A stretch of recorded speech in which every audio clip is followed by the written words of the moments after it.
everybody. Formula 2 returned to a traditional venue for round number 10 of the season as we move closer towards the climax of an intriguing championship battle. This is the F2 show by Inside F2. I'm your host, Fraser Ford, and joining me to review the Budapest race weekend, we have Inside F2's Aaron Harper and Emily Sands. Coming up on the show then, in addition to Daniel Ricciardo returning to Formula 1 this weekend, Formula 2 had its own Aussie comeback kid. We reflect on Jack Doohan's return to form. A contentious topic, we discuss team orders in Formula 2. And we reflect on the standings off the back of this weekend as we have a tie at the top of the team standings. Okay, but before all of that, Aaron Harper, how ironic is it that Emily Sands makes a return to the podcast on the weekend that Jack Doohan returns to form? That's rather sus, isn't it? Maybe it was just meant to be, wasn't it? You know, he was just waiting. I mean, maybe it's the hair, because it was only this weekend that I noticed he'd shaved all his hair off again, and great aerodynamics around the Budapest circuit to get pole position and convert it into the race win. That's the secret. If you want to be fast in an F2 car, have no hair. Got it. I'll shave all my hair off next time I go go-karting then. Emily, great to have you with us, of course. But, people in football will call that glory hunting. You know that, right? No, because I knew it was going to happen. I was going to get attacked by you. You even messaged me a few weeks ago and told me that you totally didn't slander me on a podcast because I said that Jack was going to I've not taken this T-shirt off for about 3 days. It is my Jack Doohan merch for anyone that can't see. Maybe I am back because Jack did well. Maybe I was too upset to talk about him not doing too well. But I don't need to. Let's just focus on what happened last weekend and then going forwards from now on. I think if you want Jack Doohan to do well for the end of until the end of the season, then I'd keep that T-shirt on race weekends if I were you. Let's get into it then. Jack Doohan is a Formula 2 race winner again for the first time since Spa last year. He dominated the feature race, didn't he? Winning by 9 seconds. And Aaron, I'm going to come to you first for this one to avoid the biased opinions of Emily. It's been a difficult season for Jack Doohan, isn't it? And but this has been coming, hasn't it? He hasn't qualified outside the top 5 since Baku. His form's kind of been building, and you could sense this was coming for a little while, couldn't you? Yeah, I mean, Australia, if you go all the way back there, it was the nadir of his season, wasn't it? It was supposed to be the launch pad of a title contention, a challenge, but it really wasn't. It was about as low as it got for him. But since then, the Barcelona test, they got on top of the car. And the form has been good, and this has been coming, like you say. And it does come down to qualifying a lot in Formula 2, and especially around the Hungaroring. And Jack has shown that he is an expert qualifier. He took several pole positions last year. I think he was only bettered by champion Felipe Drugovich. So the one-lap pace is certainly there. And on a track like the one in Budapest, if you can get track position, that is absolutely king, because you are going to be very difficult to overtake. And you're even more difficult to overtake if you just drive off into the distance, which is what he did. And he's shown before he's got the race pace, the ability to manage his tyres through the race. And again, Budapest is one of those circuits with the high G-forces that they pull, especially in the middle sector. You can overdo the tyre, put too much heat into it. You've got to control the rears as you come out onto the pitch straight. And if you can get a gap and just start to settle everything down like Jack did, it will come to you. And he did a perfect job. Converted the pole at the start into the lead and never looked back. So, maybe we should let Emily enjoy this moment as well, because she's been waiting all season for this. I have, yeah. Emily, talk to me. I mean, how much did you enjoy that? I'm assuming you enjoyed that an awful lot, right? Yeah, I was qualifying. I was definitely screaming at the TV because I think, like, with qualifying, it didn't happen until the very last kind of stints that they were doing. So, we're seeing, like, Martins and all that other top, and I'm going, it's just not going to happen. It's not going to happen. Like, he's not, and they weren't really talking about him on the coverage. So I was like, I don't know. And then out of nowhere, I think Jack's just got as excited as me. He was like, oh my God, Jack's just gone fastest. That's insane. Is anyone going to be able to beat him? And no one did.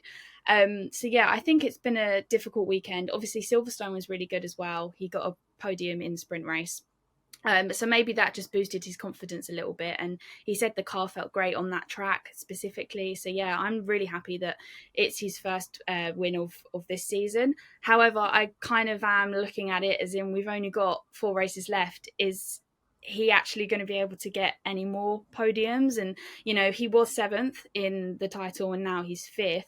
So is he going to be able to get further up, considering people thought that he was going to be, one of the championship contenders this year? Maybe we'll have to wait for next year to see if that comes around again. But yeah, I mean, it was just an amazing weekend from him, and he didn't mess up, didn't have, any wheels falling off like he did last year. He just really went for it and managed to control those tyres and stay in the clean air as well.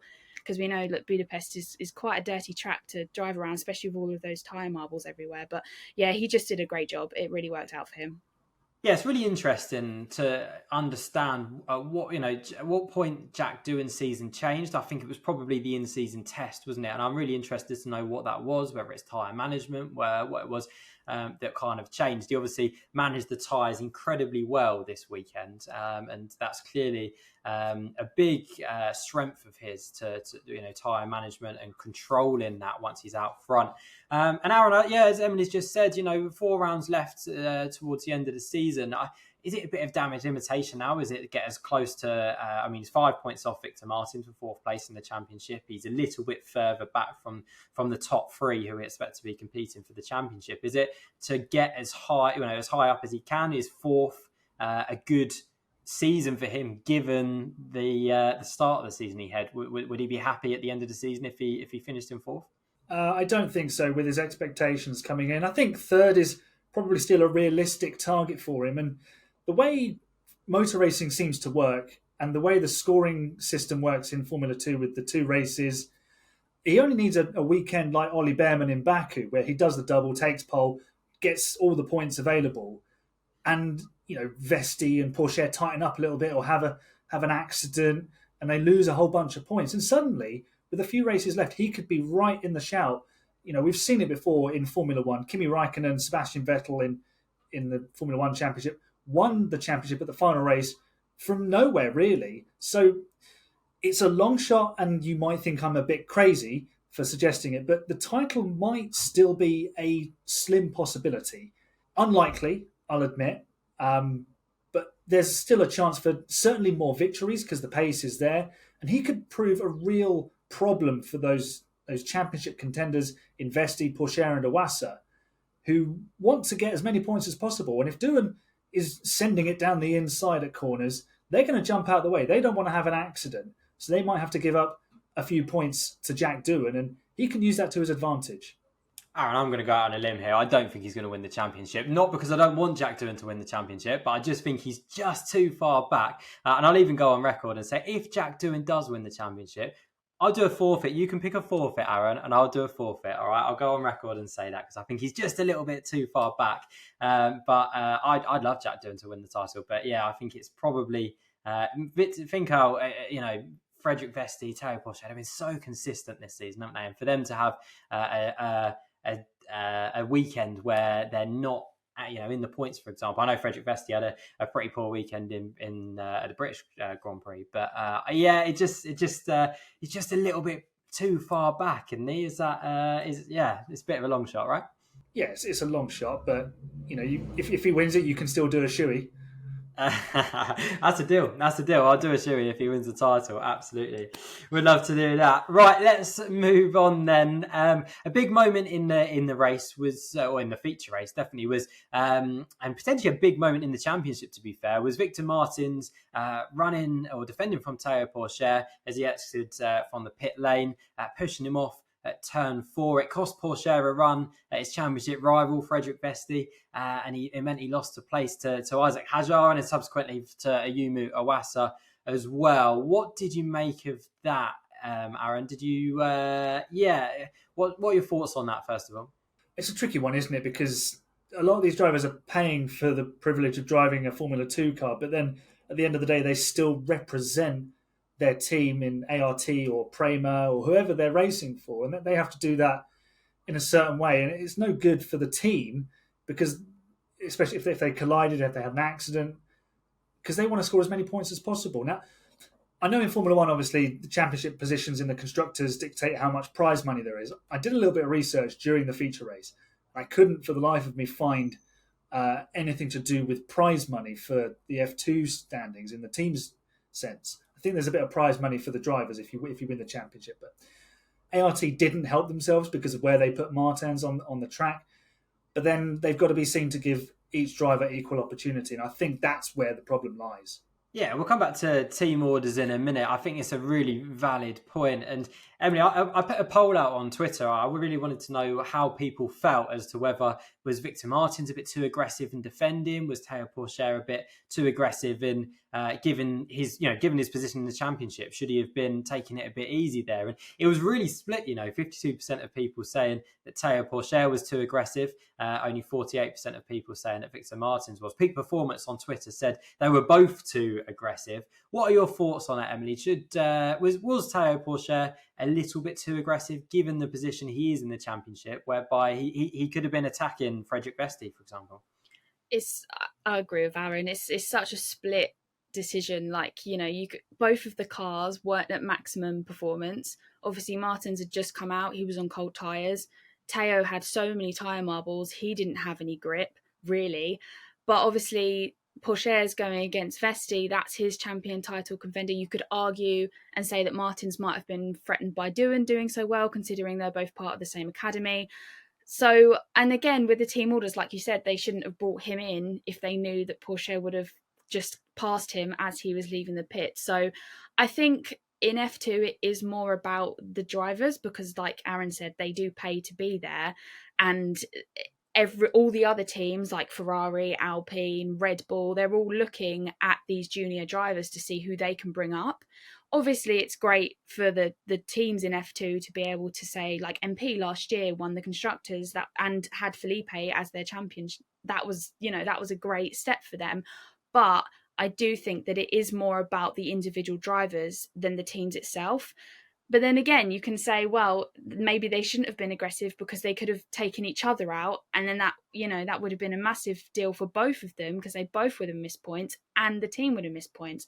So yeah, it's a really hard battle to say. To be honest, I don't have an opinion on who was more aggressive because I think that they both should have been like that. It's both their races and their championship, I completely agree. And I guess that brings me on to my next point, Aaron, is should ART be, for me, I completely agree with what Emily said, that Victor Martins is managing his own race, Teo Pourchaire is managing his own race, and they're both going to defend and attack as equally as aggressively because it's their championship, it's their season that they're they're protected and they're involved in, right? So therefore, if ART know that both of those drivers are going to be as aggressive as they were, should ART have maybe diffused that situation by pitting Victor Martins 2 laps earlier, 2 laps later, for example, so that he doesn't come out on the exact piece of track that Teo Pourchaire is right behind Frederick Vesti?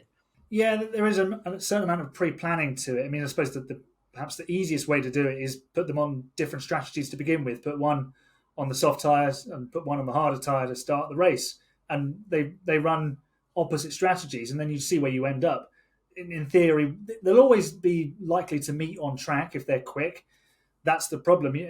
You've got two lions within a team and they want to fight and they want to be the dominant one, and good luck taming them is what I'm going to say to that. But you've got to think ahead at these things. And like we've mentioned, like Emily said, the drivers are looking out for their own interests, aren't they? They are representing driver academies, and like Alpine wouldn't want Martins to be subservient to Pourchaire, who's Sauber Academy, but then there's almost a hierarchy. Pourchaire is in his third season going for the championship. Martins, outside chance of it, unlikely, bit like Doohan, but has been fast. But that early season inconsistency has left him in a position where he's not really a title contender. Pourchaire is, and ART they want a champion, don't they? So we've seen it before with teams in Formula One, and I know we make the comparison between F1 and F2 a lot, and that they are different, but they are very, very similar.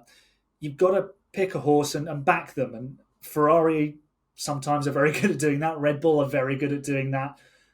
Mercedes have done it when they needed to. So there needs to be an element of pre-planning in this, and there will be a point where Martins will be expected to support Pourchaire's title bid. And at that moment, their interests were conflicting because Pourchaire wanted Pass to catch Vesti and Martins wanted a podium. And in the end, Martins had track position. And to be fair to Victor Martins, he disappeared from Théo Pourchaire. Pourchaire could have stayed right behind him, but he didn't. He dropped places and he fell further back. So in the end, it probably worked out correctly and fairly for the pace of the two drivers on the given day. But from an ART point of view, they could have actually been leading this championship in the team standings, and they could have had Pourchaire a little bit closer to Vesti. So in that way, they've shot themselves in the foot. Yeah, and obviously with it being so tight in the team standings, both teams, both Prema and ART, level on points unbelievably after 10 rounds. I can't help but feel, they have their own interest to protect, i.e. ART wanting to win the team's championship, as you say.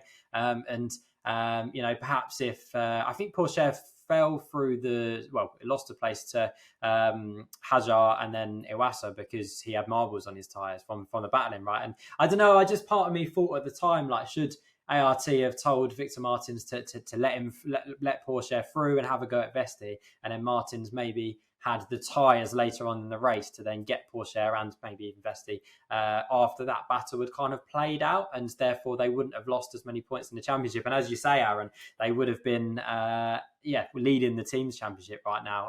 I don't know, Emily. At what point do ART have to think about their own team as well in the team's championship? I mean, I think it's a hard one because I think if they had even told Martins to stop, I think the battle would have already had commenced, and I don't think that he probably would have listened to them. I think he probably would have ignored them and thought, well, we're already at turn one, we're already fighting, why am I going to back down?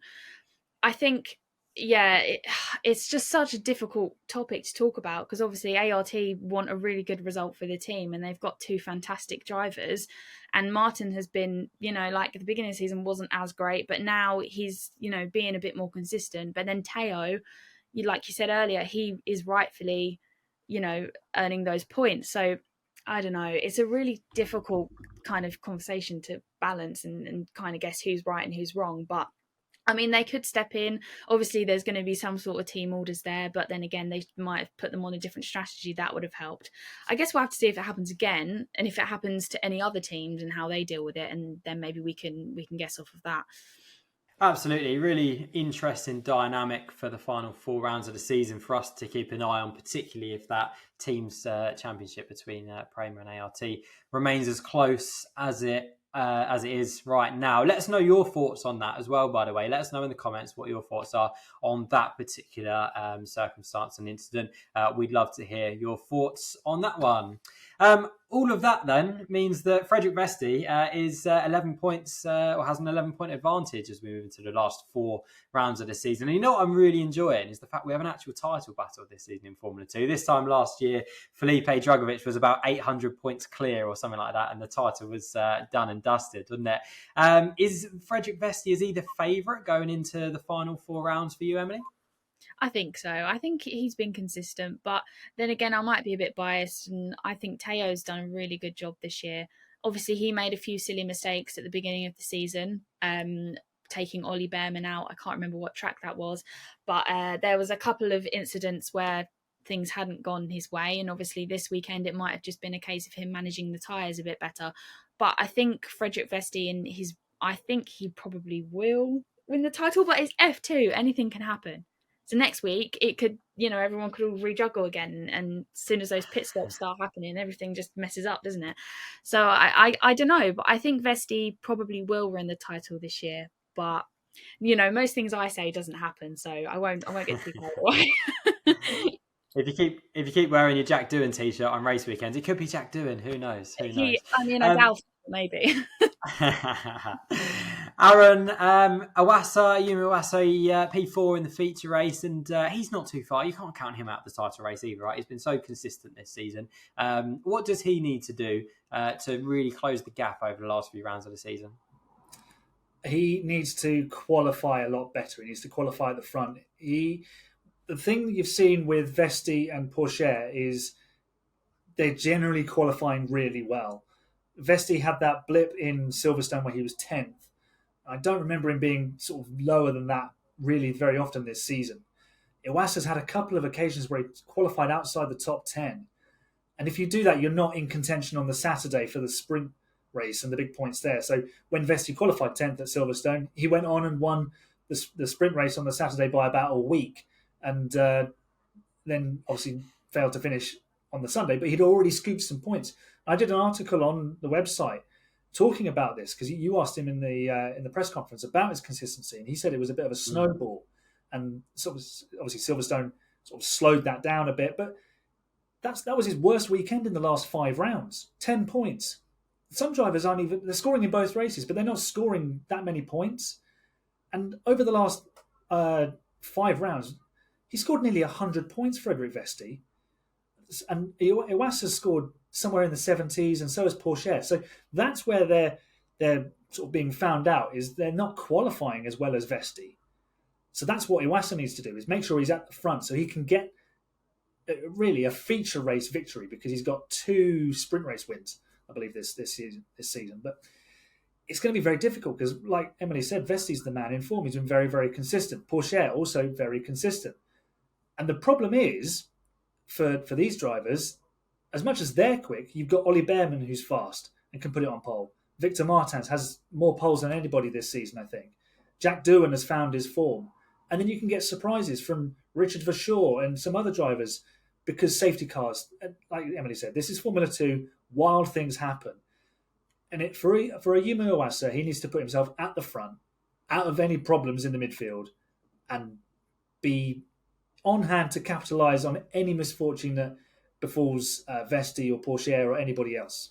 It's going to be a fascinating battle until the end of the season between those 3 drivers, isn't it? And I'm really looking forward to it. Dennis Hauger, sprint race winner this weekend. A good weekend for him overall. I still don't think he'll be overly happy given it's a sprint race and it's not a feature race. Emily, what did you make of his weekend? Yeah, I think he had an okay weekend. You know, it's better than his progress so far. I mean, he obviously did really well in Melbourne, but that was at the beginning of the season. So he's kind of had a bit of a dry spell. And I think coming into a team like MP, obviously last year, like I said earlier, they were very successful. They've kind of dropped down in the standings a little bit. But, you know, I think Dennis is a really good talent. He is good and he's shown us that he's good. I think it's just, again, he just lacks that consistency that other drivers like Vesti, you could even argue Behrman and Porsche have, that he's just not really showing at the moment. And again, this is something that we always mention. You know, there's so many Red Bull Academy drivers in F2. You know, he's got to fight against all of those other drivers as well. So you've got to think about the psychological facts. He might be happy about this weekend, but like you said, it was only a sprint race points. It wasn't feature race points. When you've got teammates like Iwasa doing, you know, better than him, I think, does it become like a psychological thing? Is he going to go into next week? Obviously, we're going to Spa next. Is he going to be better there? I guess we're just going to have to wait and see. Do you expect to see him back next year, Emily? Do you think he'll come back for a 3rd season in Formula 2? Yeah, I think he will. I don't think he's done yet. But yeah, I think he's a lot better than people realise his potential, if that makes sense. I think he has got potential. I think he just needs to channel into it and really focus on it. So maybe next year, you know, 3rd year, he might have learned more by then. Okay, and last but not least, just wanted to get a quick word from you both on VAR, actually. Juan Manuel Correa, P9, Richard Verschoor, P10, both cars inside the points, particularly for Correa. I think that's, a good weekend, good recovery drive from him, Aaron. But yeah, getting 2 cars in the points is a good effort, actually, for VAR. And they need to keep this momentum going. Obviously, they won their race in Austria with Richard Verschoor, and I can't remember them really standing out too much at Silverstone. So to see JM and Richard delivering some points for the team is really promising. Absolutely. There's 5 drivers to score points in all bar 1 rounds so far this season. Vesti, Porsche and Iwasa are the 3 championship contenders. You'd expect that to be the case. But the other 2, Dennis Hauger and Richard Verschoor. So it shows their consistency throughout the season. Points in every single round bar one, which was both in both Silverstone for Hauger and for Shaw, actually, which is interesting. Okay, let's take a look at the championship standings before we go then. Frederick Vesti extends his championship lead to 11 points over Teo Porcher after round number 10 of the season. Yuma Iwasa remains in P3, only 21 points off the top two. Feature race winner Jack Doohan moves into the top 5 after his first win of the season. He moves above Ollie Behrman. And the Carlin boys of Enzo Fittipaldi and Zane Maloney round out the top 10. And the team standings? We're level on points at the top of the team standings after 10 rounds. Prema and ART equal on 247 points. Dams, they remain ahead of Carlin in 3rd and 4th. Virtuosi move up to 6th with a feature race win under their belt this weekend. And PHM remain pointless at the foot of the standings. Okay, that's all we got time for today. My thanks to Aaron and to Emily for joining me on today's show. And a big thank you to you guys at home for joining us on the show as well. If you've enjoyed the show, make sure you give it a like, subscribe to hear more Formula 2 content. And we love hearing your thoughts and opinions throughout the weekend as well. So let us know, get involved in the conversation on social media or on the comments below. We love hearing from you. But from me, Fraser Ford, and all of us here at Inside F2, we'll see you next time.